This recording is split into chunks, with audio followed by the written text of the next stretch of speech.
Vrem să o întrebăm. Crezi că Iisus Hristos e Fiul lui Dumnezeu? Da, cred.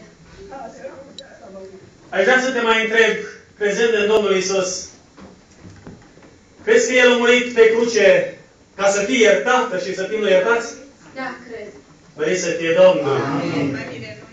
Până când ai de gând să slujești Domnului Iisus? Până la moarte. Să te binecuvânteze Domnul și să te ajute. Vedeți, călătoria noastră spre veșnicie, la unii mai lungă, la alții mai scurt aici pe pământ. Dar doresc, așa cum au mărturisit și s-au angajat, să slujească Domnului până la moarte. Amin. Pe baza mărturisirii credinței tale, noi te botezăm în numele Tatălui, a Fiului și a Sfântului Duh. Amin. Amin.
În apă a intrat fratele Bochi. Domnul să-l binecuvinteze. Amin. De mult o cercetat cuvântul lui Dumnezeu, de mult o bătut Dumnezeu la inima lui și-o căutat el în multe părți, în multe forme, să-L slujească pe Dumnezeu. Dar la urmă o găsit că este o singură cale. Și anume calea croită de Domnul Iisus Hristos. Și el a spus, frate Mitrea, vreau neapărat să urmez pe această cale. El face parte din biserica din Șimleu, acolo unde slujesc, și acolo unde slujim mai mulți. Domnul să îl binecuvinteze în familia lui. Amin.